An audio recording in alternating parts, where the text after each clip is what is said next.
is to hide your camera. Um, I'll give just 1 minute for the last few people to come in, and then we will get started with our two speakers today.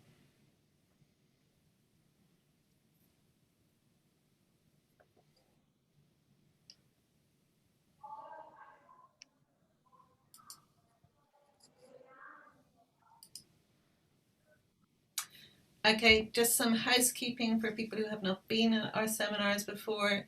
If you've got any questions either on Zoom or on YouTube, please post them in the chat. And we have a chat chair who will pass them on to me to ask the panel members. If we have time, I may invite people to unmute themselves and ask the questions themselves. Otherwise, please keep yourself muted so that we don't get any background noise. I honestly can't recall what the name of today's session is, but it's a general catch up on teaching online, I think is the way we would phrase it. We're joined by two friends and colleagues of CTEL. So Christina Santos is joining us from the Open University, who did her PhD in economics at UCL with us. Actually started similar time to me, but was part-time, so it took a little bit longer. And Abdullah Albarani, who many of you will have seen at these seminars in the chat. And of course, we have to have him come and talk to us as well about his experiences teaching online. So what we've done is we've between us met and come up with a few questions, but obviously, depending on what goes on in the chat, we will adapt as we're going along. Thank you to those of you who sent questions in advance. We have tried to build them in as well.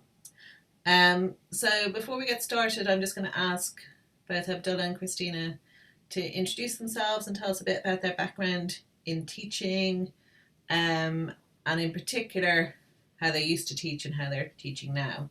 So Abdullah, would you like to start? I would love to. Hi, everybody. I am an associate professor of economics at Northern Kentucky University, and I am going into my 14th year of teaching.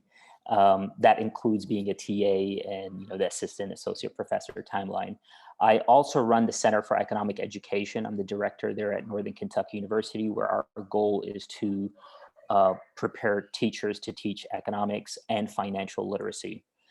The past year I've been on sabbatical, so I missed the whole transition to the online movement, but it gave me this opportunity to take a step back and see what everybody was doing and where the pain points are.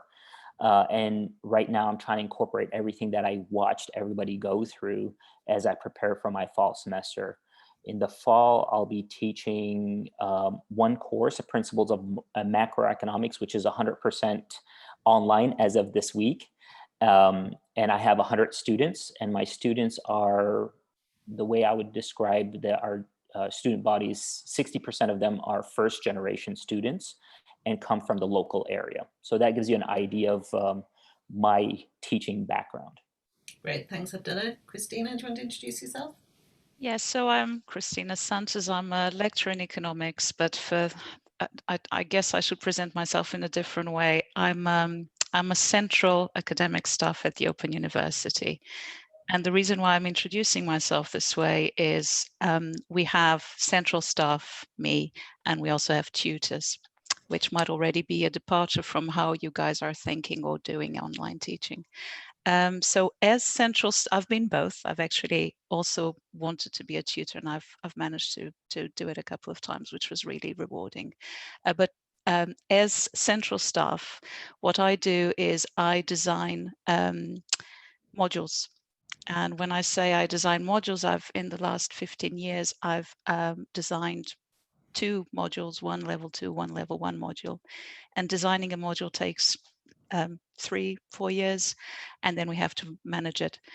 And when I say design module, I say I design the curriculum, the assessment strategy, the tuition strategy, student support strategy, and that student support also includes sort of study skills development. So when we're teaching economics, we're not just teaching economics content, we're also teaching how to write an essay, how to reference, and all of those kind of generic study skills which are integrated with the module material. Other than this, I've also done some, as a health economist, I've done some kind of extra mural activities, and one of them is relevant. Was I designed a master's in health economics with Ethiopian academics for the Ethiopian workforce. And the reason why this is actually pertinent is what they wanted from me was not just the health economics of it, but was not the online teaching experience, but the distance learning experience, which is slightly different, and probably the solutions to these problems or how to do it better will also vary. So probably that's me in a nutshell. And I hope that some of my experience will be relevant, some might not be, but I just hope that I'll be able to kind of know which way to go in this hour. Thank you. I can see Steffi's just said that we hope we can do what you do in 3 years and 2 months, which is probably not a bad place to start. So obviously, those of us who are used to teaching in a more traditional fashion are trying to work out how to move online, either partially or totally. What lessons do you think we can learn from the Open University experience, or even distance learning for the professionals kind of thing? And I guess there's two sort of concerns.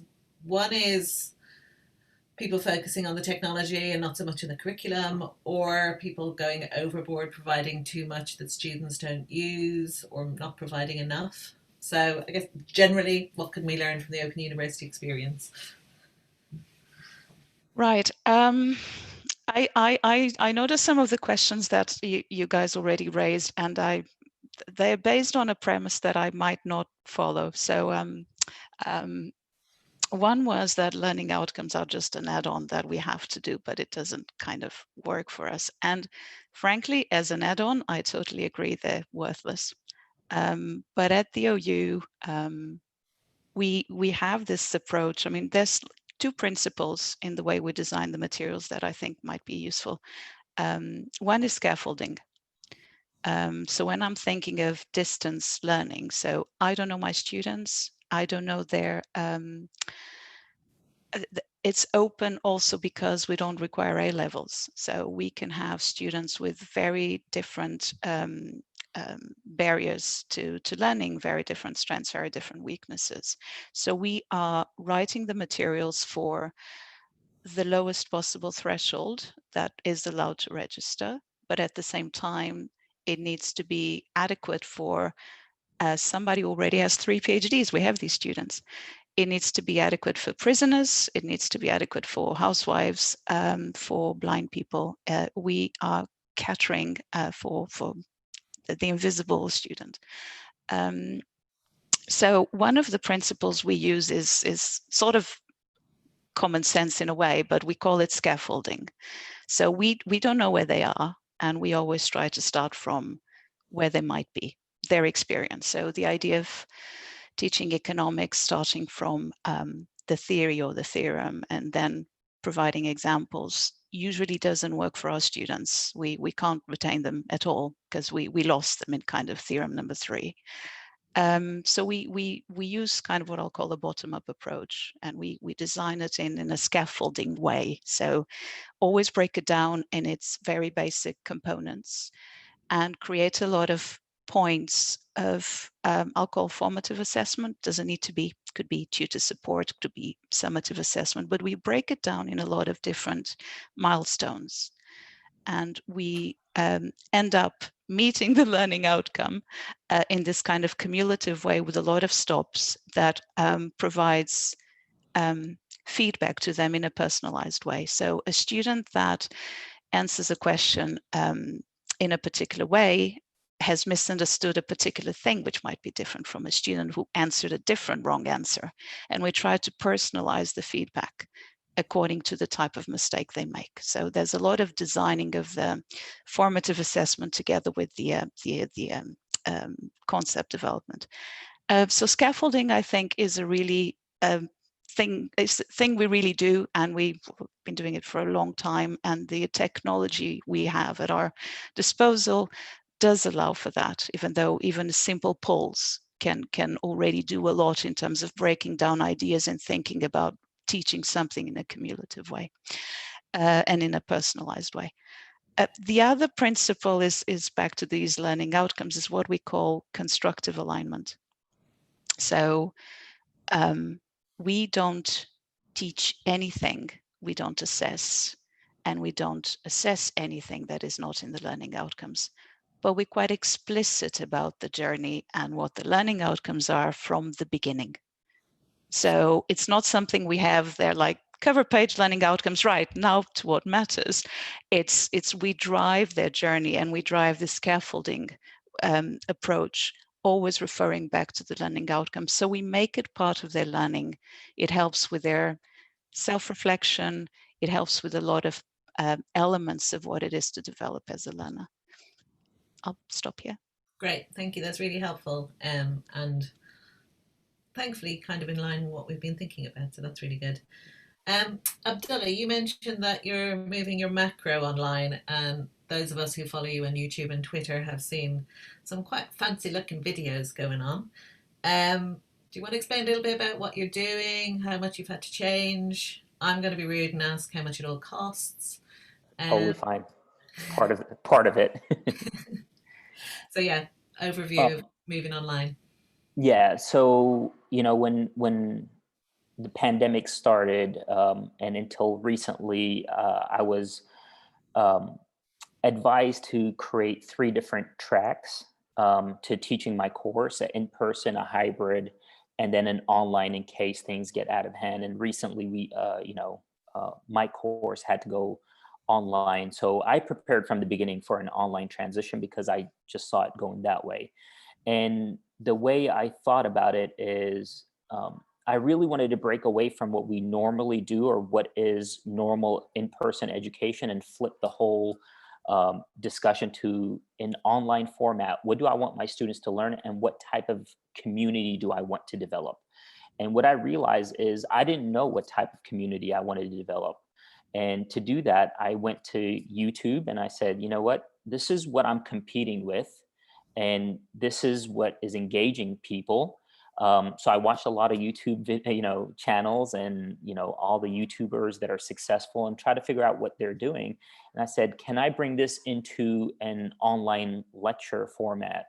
And initially, it was very difficult. Still is. I'm experimenting.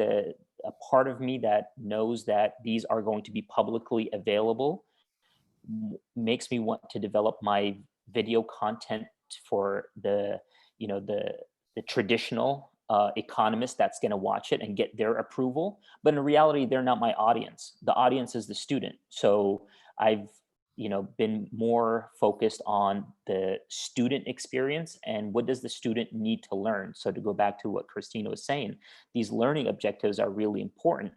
So I've broken everything down into a weekly format. And in that week format, what are the videos that they need to watch? What is the experience that I want to create?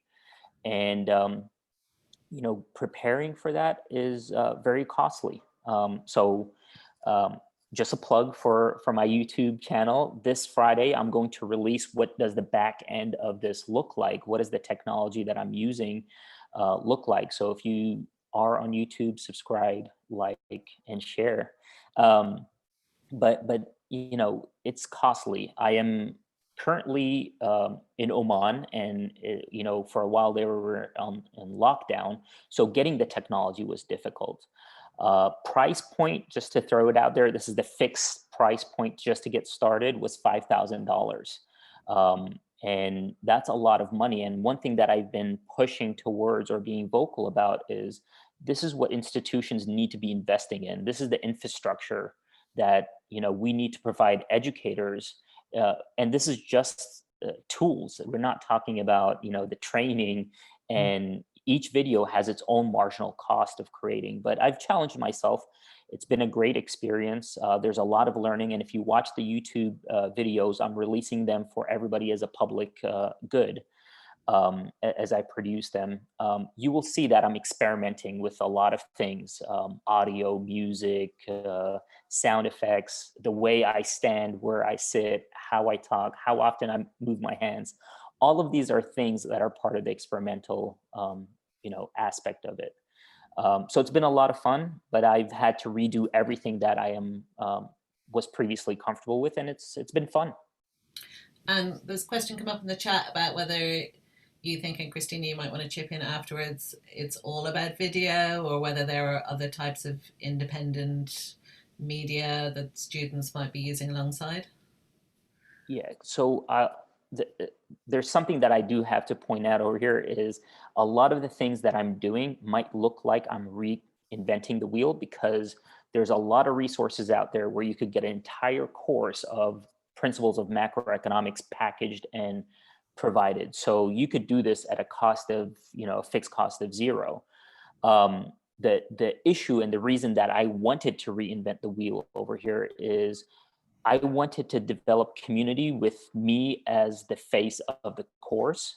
And in an environment where people think online education is inferior, one, and then two, it's a cheap way of providing education because you're just packaging things from all over the place. I really wanted to see how would it be if I created my own content. Um, and would I do it differently than what's out there? And one thing that I really love is my students get to see me for the entire semester. When they see Abdullah Al-Barani, they see a face that looks like Abdullah Al-Barani. It's not just any other instructor that's out there. So yes, there are resources out there and you could use them and have a successful course. For me, the objective was a little bit different here. Great. And Christina, can you just sort of say something quickly about with Open University? Do people use mainly reading materials, or is it videos, or a mix, or how does it work? It's pretty much a mix, and we do recommend kind of a weekly workload very often, and we try to get some consistency in terms of the media used all the weeks, so that students don't kind of need to beginning of the week kind of adjust their mindset to the kinds of media that they will see that week. There's a few, principles, right? Video is passive. It can be engaging, but it needs to be really snappy. But you are delivering information. They're not necessarily engaging with it. So I'm sure Abdullah then has follow-ups from that. So we definitely use videos, but there's a few rules. They're usually not longer than 4 to 5 minutes, because there's some evidence suggesting attention span after 4 minutes is quite reduced, and sometimes you can even invite during the video to say, pause here, I'm going to deliver the answer, but you might want to pause here, come up with the answer yourself. So there's a way of inviting interaction with the video if you need to make it longer. They do have books. I've definitely edited, been the main editor of two books, but there's also a lot of online activities. Text online is the worst. We do need to be really careful about text online. There's evidence suggesting students take 3 times longer to read online than they do in a hard copy. So it's again that breaking down the text with activities, lots of formative assessment, lots of feedback, breaking things down, and variety of media also, because learners learn in different ways. Some people are visuals and others are not. Yeah. Thanks. Hopefully that answers your question, Pram, about mixing up the active tasks.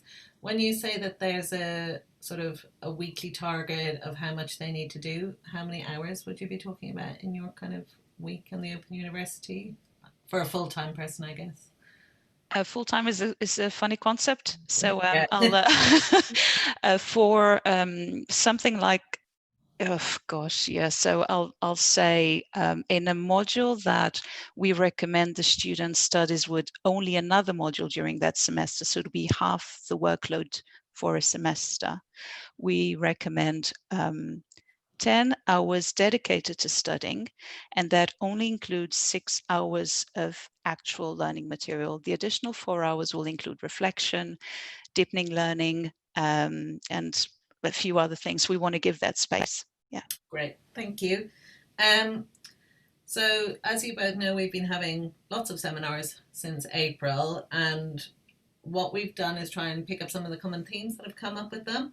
And I can see one of the first questions we came up with is in the chat already, which is, what is your top strategy for engaging students in the term or semester when they're online, particularly for large groups? So Abdullah, I think you said you had 100. So Abdullah, what do you think is the most important thing for engaging students? with all the different types of activities? Yeah, I think consistency. So the thing that I am trying to develop with my online class is, how do students have access to me, and how often do I say you have access to me as a resource? So how do they schedule office hours is something that I'm spending a lot of time trying to figure out. And because my course is designed on a weekly basis, they cannot see the material past that week. And that's important for me because I want all of us to be on the same journey. Um, at the end of the week, they have to complete an assessment to cover for the week. And the assessments are in two forms. The first assessment is a multiple choice type of, hey, did you get it type of thing. And then the other assessment is more reflection and application of knowledge in the form of discussion boards. And the way I'm establishing the discussion boards is I'm putting them into smaller groups. So there are going to be discussion boards that are open to the entire class, but the majority of the discussion boards are going to be smaller groups, so they could start to develop relationships, and I could jump in and chime in a smaller group environment rather than to 100 people at once. So, And are your, when you say assessment at the end of the week, do they all count towards their grade, or are they some of them formative? yeah, so I increased my homework assignments from 8 homework assignments a semester to 15. So, and they get to drop 2, just to give a little bit of a buffer. And my assessment apply or use, I built a massive question bank, and then I use question groups to hit at topics, and then hopefully I have enough questions so that no two students see an identical assessment for the week, but the main topics will be covered. Okay. So that's my goal. And Christina, sort of related question, but one of the concerns people have is basically losing students during the term, and I know that's something you've already sort of mentioned. So, given that we're not going to meet them face to face, or not all of them anyway, for a while, what do you do to create a sense of community, and to make sure that they do stay engaged? And kind of related to that, Christina, there's a couple of questions in the chat which I'll throw in with this. One is around internet access for students and whether that's an issue, and also to what extent you run synchronous sessions alongside the asynchronous material. So really just, how do you keep people engaged? How do you make sure they finish? And how do you make sure they get some sort of community? Okay, I'll give a very snappy answer to the element of engagement. Engagement, I do see engagement as part of a bigger picture. So kind of there's something we call the iceberg model, which I don't know if you guys know, and engagement is just one of these in iceberg. So I'll kind of just say very quickly what the other dimensions are. Integrated, collaborative, engaging, balanced, economical, reflective, and gradual. So the scaffolding again. So in terms of principles, one way of making materials engaging is actually to think about all of these dimensions that work with each other. Specifically about online communities and how to, I guess, make retention rates as high as possible, there will be several factors. Do you have tutors available or not? So Abdullah is the face, which is great. They absolutely love to see a face and to know who to turn to when they want to, if they want to. So at UU, that's optional, which increases the dangers of them dropping out, because it's entirely their choice if they want to use the tutors and the online tutorials or not. So yeah, opportunities for feedback. Are there forums available? We do have module forums which are asynchronous, and we have tutor group forums. So each tutor is in charge of their own student group, and there's lots of evidence suggesting that the way the tutor relates to the students in the forum does matter. If the forum is active, if the activities are fun, if students feel they have a space, a safe space where they can express themselves, their self-confidence increases and they're more likely to stay with us. So there's lots of variance there.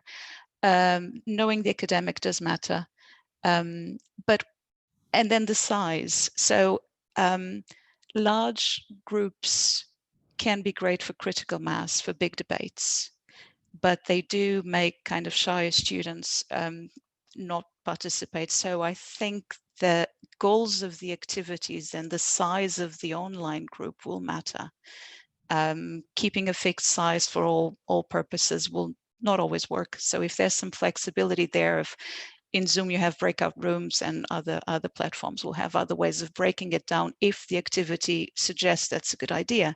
For smaller groups, you might want to kind of relate these collaborative assessments more to collaborative activities more to assessment, but that's another big story. So yes, asynchronous, all of the personalized feedback, which is, against the computer, it's not an actual person providing feedback, is quite asynchronous. They have one-to-one contact with the tutors. Forums are asynchronous. And synchronous, we do have online tutorials, and we still have face-to-face tutorials, which obviously not this year, but it's part of the package if we're capable of restoring at some point. But there's online tutorials. The software is not Zoom. Zoom is not very good with diagrams and that sort of thing, which in economics is quite important. We use Adobe Connect, if that's of any use at the moment. I hope I remembered everything. So I think, Abdullah, we've talked quite a lot about the asynchronous materials, but what Christina just mentioned about technologies and drawing equations and stuff, so doing a sort of the proper economics online, have you got any thoughts on that side of things? What technology you found most useful for doing that? Yeah, so I am going to host 2 hours of office hours a week, where students come in and attend, and that will be for me through Zoom. That's what Northern Kentucky, Zoom or MS Teams is what Northern Kentucky recommends. I'll be using an iPad and Notability connected to my Zoom, and that's how I'll be graphing and sharing equations and mathematical notation. So that's the synchronous part of my technology. I'll be using my camera for, to capture video, and a good microphone. So is all the videos on YouTube or built into your Kentucky's learning environment, or how will it work? So the thing that as I go, I'm releasing everything on YouTube for anybody to use if they choose to use it, and feedback is appreciated. That is going to be the foundation of my course, and that's going to be embedded into Canvas, which is our learning management system. And then once students watch those videos, the assessment and the problem sets that I provide as practice will be included.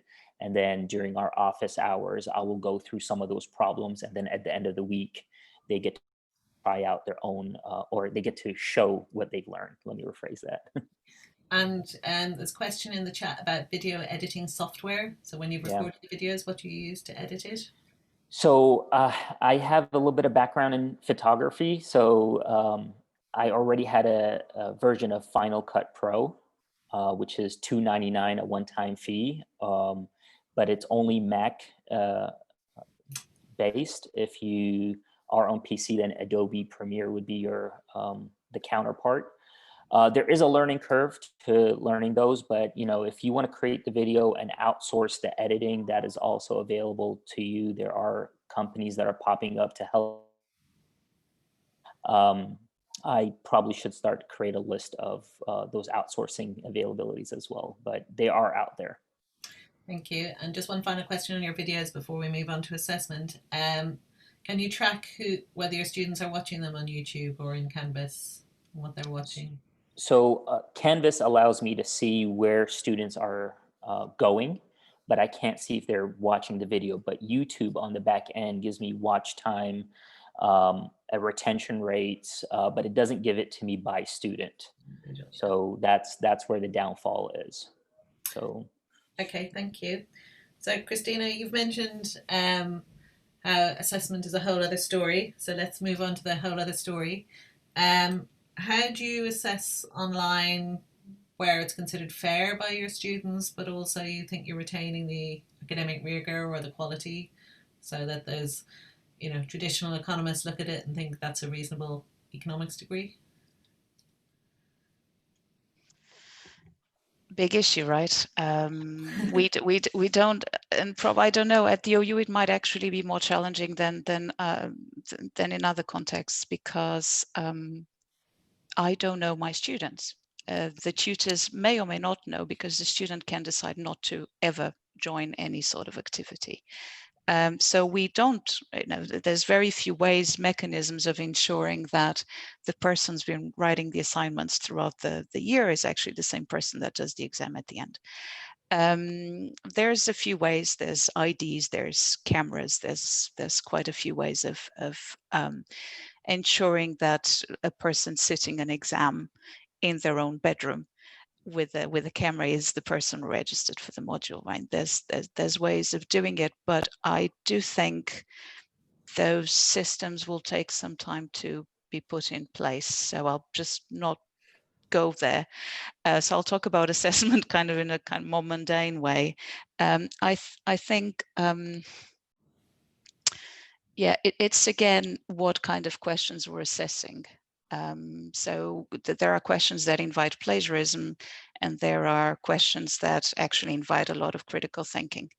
And breaking it down, if we do want students to apply something, we do want to understand if they're failing in the understanding of what they're applying or in the choice of the application. So we do need to break it down. But I think as much as possible, the assessment activities, the summative assessment activities should be very much about critical thinking, discussion, reflection. How far we are with this with our QAA restrictions is I'm not entirely sure, but it's something that I would like to see revised quite soon. Yeah. And do you do much group work at the OU? We try. I've actually been in a group. I did a lot of research on collaborative assessment. We have wikis, we have blogs. There's definitely a lot of opportunities also technologically to have the students engaging with group work. There's the issue they're more likely to participate if and not free ride if they can be completely accountable for the task they're involved in. But that accountability actually decreases the amount of deep learning you're doing through collaboration. So getting a good balance there when we're willing to accept some free riding for better chances of deep learning is probably my opinion, but it's still a personal judgment there. Yeah, no, I mean, I've done group projects for years, and that's definitely the way I've gone. Is I want them to learn how to work in a team, and people free ride in teams. They have to learn about that. Abdullah, anything to add on the assessment front? So this is part of me looking happening in the spring semester, and one of the things that happened is what I picked up is educators going online. The one thing that they really wanted to ensure was the integrity of the grade in the class and the assessment. And one thing that I noticed, and I don't have an answer to this, but one thing that I noticed is they just went too far with it, trying to figure out who's taking the test and making sure that the assessment was valid. And in turn, what ended up happening is there was a lot of chatter about, good students thinking that, now they've pinned themselves against the institution, if you may. And there was a discussion of deterioration of relationships between faculty and students. So I don't have an answer. It's something that we need to think about, but we need to be careful that we don't go too far, that we, in trying to minimize the 10% cheating or 20%, whatever the number is, that we harm the other 80% of students as well. Thank you. Just before we move on, can we just get an understanding from both of you of, Abdullah, I think you said most of your students are local. So the extent to which you're facing the time zone issues, which quite a lot the UK universities are facing overseas students, but also having to think about internet accessibility. Are they both things that you have to think about? I have to think about it from the student's perspective and my own personal perspective at this point, being in Oman. So it is one reason why I was adamant about going asynchronous. I worry about the synchronous aspect of teaching in an online format. It is also why videos available on YouTube and not just through our learning management system. Our learning management system gets clunky at times with video. So YouTube is a little bit, they figured out video and I don't have to worry about that aspect. But yes, internet access is something that's on my mind. And then time zones for myself until I make it back to the United States is something that I'm considering on how to set up my my office hours. Great, thank you. And Christina, are most of your students UK, or do you have these time zone issues as well? So there's the time zone issue and there's the internet issue. Time zone, we do have international students, but I guess with Brexit, that's probably not our main concern. There won't be too many. The internet access issue, we also provide materials for prisoners. And other groups. We had a student that was on a ship for years, and we did a degree with us. So there's the textbooks; they're always available. Then there's we create what I'll call the lower tech alternatives to all the interactive activities we have. So in terms of all the module materials, what I'll call the standalone module materials, we always create an offline version of them, an accessible version of them. In terms of synchronous tutorials, we're lucky, we have options. So very often if the student can't attend one, there's going to be another one available in another time, but there will be students who can't attend any. But we always provide recording if allowed by the students and the tutor, and a summary. So there's always a little summary of what happened online, and there's follow-ups. So if I'm reading this right, or if I was taking what you said, I would read that as I should do what I think is the best way to do it for the majority of students, and then make sure that I've got something to cater for people who can't access online all the time and who can. Pretty much, we don't compromise what we think is the best teaching strategy. But there will be compromises to make sure that some students with particular limitations, which can be disabilities, get as much out of the module as possible and meet as many learning outcomes. The prisoner will not learn how to extract and select data from World Bank database, and it's okay, and we're just upfront about that. Okay, thank you. Abdullah, back to you, because you mentioned earlier that in your role in the teaching centre, you do a lot around training lecturers. Be interested to know what you're doing to help and support, I guess, lecturers, but also teaching assistants about how to make the shift online, how to make the right choices, both about content, but also, technology, but also pedagogy. Yeah, so we actually currently have 40 teachers going through our financial literacy education. We're trying to embrace the online aspect so they could see how we're developing it, so they could go through the system as well and see what works and what doesn't.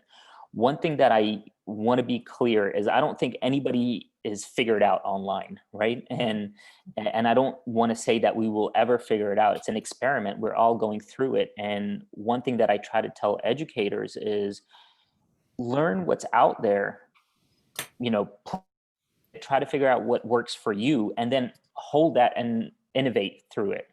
And right now we're pushing this narrative that there's one way of doing it, and there's a right or wrong way. And I don't, that was never the case in face-to-face. I don't know why we're putting that pressure on ourselves in an online environment. Figure out who you are and what you want to accomplish in your classroom, and then go figure out what's out there. And I'm an available resource. I'll talk about the things that I experimented with, what other people are doing. I'll give you an example. There's one thing that, other than YouTube and Zoom, that I'm adamant about, is I don't want to add new software that takes my students outside of their learning management system. So knowing that that was my thing, then I was able to develop a course around that, because there's other resources that are great, but I just don't want to use them. Yeah. Christina, anything to add on how you train up your tutors and get them used to the environment? We're not just training the tutors, we're training central staff. Yeah. Anyone that joins the OU is faced with quite the learning curve. So some of these conversations we're having here, we also have amongst ourselves in workshops and all sorts of things. Technology keeps changing. So Adobe is the current way we do online tutorials, but a few years before it was something else. And it's literally we're learning from each other. Like I learn a lot about what the student is experiencing through the feedback I get from the tutors. And when I build trust with the tutors, I get a sense of how uncomfortable some of them are with online tutorials. And if they're uncomfortable, the students will not actually engage, right? So all of this is quite, systemic. And I just try to just troubleshoot as much as possible. Great. So it sounds like everyone needs to be learning together and talking about it all the time, which I think, like Abdullah said, this is the world's big experiment and it's not going away. Right, we are going to have a sort of wrapping up session in about 10 minutes, but let's see if there's any questions or anyone wants to comment. Happy to have some hands up. Ramin? I had a question from Abdullah. Now, previously our syllabus and our exam questions were really public. Now everything is public, all the videos. And how has that affected your balance between engagement and being completely accurate for the sake of reputation? Yeah, so, that's tough. So one thing that I noticed when I was creating the videos is I'm a storyteller in my class. I use animation, I use my hands, I use my voice. I'm an actor. And when I wanted to start creating the videos, I found myself reverting to a lecture, like a white screen. And if you watch my videos on YouTube channel, the GDP chapter is out there, and I'm stiff and I recognize it. Right. And I have a pep talk with myself every time I get in the camera. I'm like, just be you. And, that's the issue here is you're trying to be accurate and you're trying to be a good professor to everybody. And, to the Harvard professor that might come across your YouTube channel, student that's never heard of economics and wants to be engaged. And the thing that I'm trying to remind myself is pick your lane and own it. And that's the conversation that I have with myself right now. And when I create videos, and I'm starting to relax a little bit, I'm getting a little bit better, but it's not gone. So it's a continuous improvement. Great. Christina, you want to add something, and then Carlos will get to your question. I really want to add to this because at the OU we have the additional problem that it's not the academics who produce the videos. And we have some videos produced by the kind of learning and development team, which is great. They know us well enough, but sometimes it's journalists and we outsource some of these. So the popularity of these videos is important to them. But popularity and precision, Ramin, which I think was your question, is they clash. So I think you have a really important point. It does depend on the ability of the academic to negotiate it and to actually be able to say at some point that just doesn't cut it.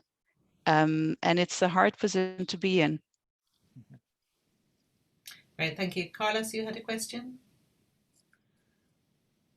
You need to unmute, Carlos. This was raised already by a few people, and I'm sure it's the same at UCL and other places, but we are constantly fighting the bureaucrats at university because they want everything to be uniform.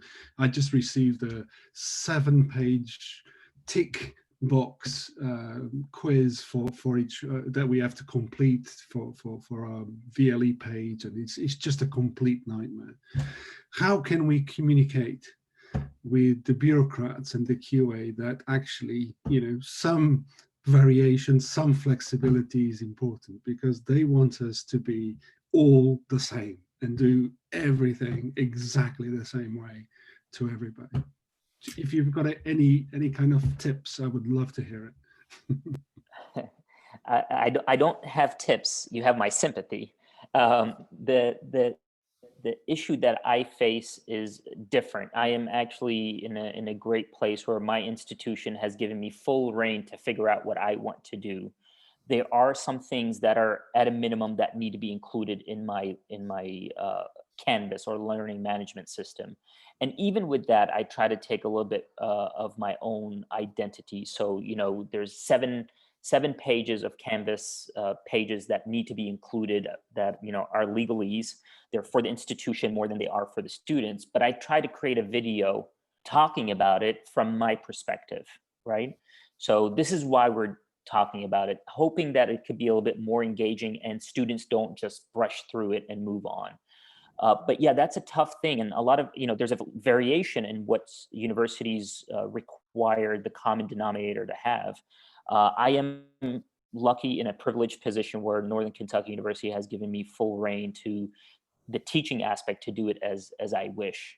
I obviously have to meet the assessment objectives and the assurance of learning objectives, but beyond that, I'm grateful. Right, we're moving to Kentucky. Christina, you're going wow every so often. I'm in the opposite kind of extreme, right? So the OU has a lot of students, a lot of departments, and obviously idiosyncrasies can be costly. So we have bureaucracy, and we're quite centralized, and there's a lot of and some standards are very important for the student. I can see the importance of, we all do the same referencing system, and there's things that actually I'm very happy with because I have the student in mind. Others, the only advice I have is, if it doesn't work for you, shout. If it doesn't work, your shouting doesn't work, shout louder. And you are correct. It's a daily struggle. I have two examples of today where I basically was asked to provide a blanket message to students about something, and I presented my case about why the module I'm managing would not benefit from that, on the contrary. And they'll listen, but it does the onus of the burden of proof that the standard will not work for your particular case is on you. But I just say we have the responsibility over our students, and we take pleasure in what we do. We just need to keep shouting. And I think we have Miss Shouty on our team, but genuinely, if you have to be on the offensive all the time with this stuff. And I think what works in economics is different to what works in other faculties and other programs, and we have to recognize that. But I think one of the other things that we're learning is there is a phrase for it. It's like finding the people who are on your side at senior level, because there will be some. They might not be the loudest people at senior level. So kind of getting the cheerleaders with you to rally the course for you is quite important. Couple of questions coming in. Christina, you mentioned that you sort of give summaries of the synchronous sessions. Who writes them? The tutors, the students, somebody else? The recording policy is changing. Okay. I ultimately it will be the central staff, but if the tutor is comfortable sharing for example, their slides or some of the elements of their tutorial, they can also do a video, like we've just done this and that, and kind of a bit like Abdullah's videos, where there's no expectation of interaction at that point. It's just, right, this tutorial was about this, and these were the resources. So it will be a combination. It's not settled yet which way to go, but a combination of tutors and central staff. Great, thank you. And Abdullah, for you, like you say, you are an actor and you're fairly engaging and interactive, but if we showed what you were doing to quite a lot of our colleagues, they would be intimidated by it and feel like the standard is very high. How do you think we can sort of manage it for students and for lecturers, that some degree of fallibility here is acceptable, and it's new for everyone? Yeah, so that is, with respect to creating the videos, that has been one pushback that I've actually received from academics, that I'm setting the bar too high and I shouldn't do that. And at times it hurts, like I'm alienating my own colleagues, and that's not the intention. The intention is for me to figure that out, but I could see where the hesitation begins, or why the hesitation exists. The question that I have for my colleagues out there that, realize that they have to go online is, what would you do? Where would you start? And this is where CTAIL, the Center for Economic Education, where our services come in to walk through with people, because a lot of people are hesitant to get started because they don't know what the first step is. And we have to show them what the first step is. So if you're going to read over PowerPoint, that's perfect. Let's start there. How would you do it? How do your PowerPoints look? Right? How does your audio? And then marginally make those changes. I didn't get here overnight. These have been marginal changes over time.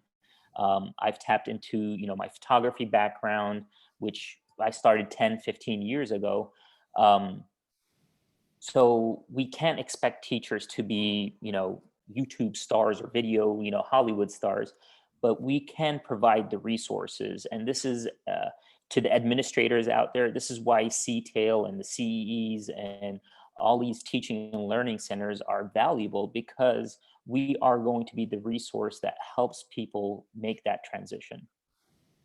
Thank you. Another question from YouTube, and Christina, maybe you want to think about it, seeing as how you mentioned icebergs. A request for any examples of icebreakers that people might use at the start of an online session, or even asynchronously, I guess. Sorry, I thought, yeah.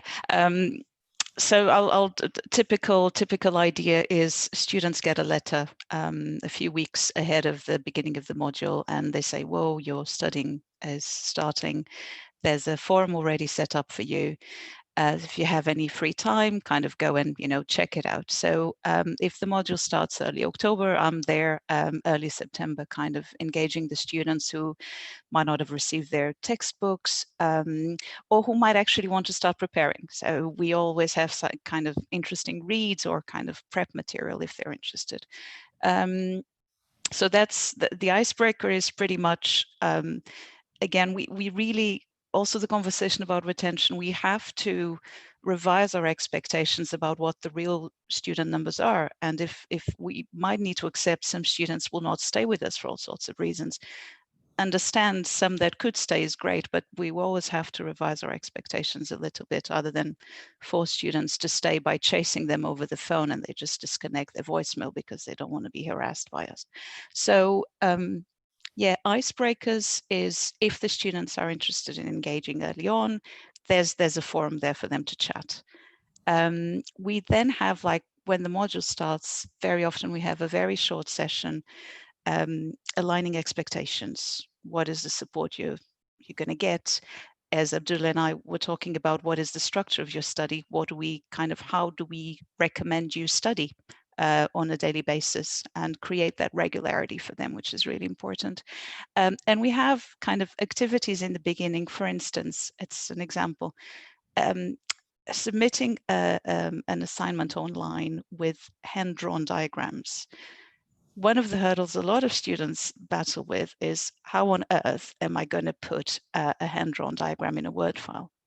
So very often we have early on activities, which is just share a few, things you've drawn with each other, kind of put them on a Word file and share. Nothing to do with economics, just get used to doing that. So there's ways, but it always depends on how much they want to engage, and we are quite respectful of that. Great, thank you. I'm very conscious of time, so I'm going to ask each of you for 30 seconds on what's the advantages of being online for lecturers and students. Abdullah, do you want to start? What's the advantages? First of all, I feel it's an advantage for me because I feel like I'm challenging myself all over again to relearn things or learn new things. But as far as the students, I think we're going to be able to find formats. It's going to force us to think about, what do we want them to learn, not what do we want to teach. Those are two different things, and I think that's really important for us to, going forward, to think about it that way. But it's a whole new thing. It's exciting, and let's embrace it. Let's share notes. If you experiment with something, I want to hear about it. We're just like the vaccine people. Christina, 30 seconds on value of being online. From the student point of view, it can be very personalized. online, asynchronous, that scaffolding, constant feedback, tailored feedback to their mistakes, one-to-one tutor support or office hours, we can actually tailor the teaching to their needs and to the best way in which they learn. Inclusive. Online, there's different degrees of online. There's synchronous, asynchronous, they can pick. There's kind of lower tech alternatives for prisoners. So we can actually include a wider variety of students who might not have taken a first degree because they wouldn't want to attend a classroom. We have housewives, right? We have people with 3 PhDs. They don't want to sit with 20-year-olds. So it's inclusive, and it's about stretching each person according to where they want to go and what they want to get out of it. And yes, challenge for educators. I think we learn a lot also as individuals about what it is to put ourselves in our students' shoes when we don't even know who the student are.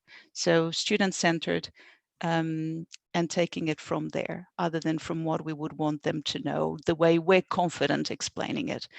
It's the exact opposite. Strip out that comfort zone, try and think of what the student knows and build it from there. Absolutely brilliant. Thank you very much.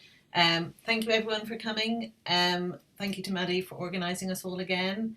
And big thank you to Christina and Abdullah.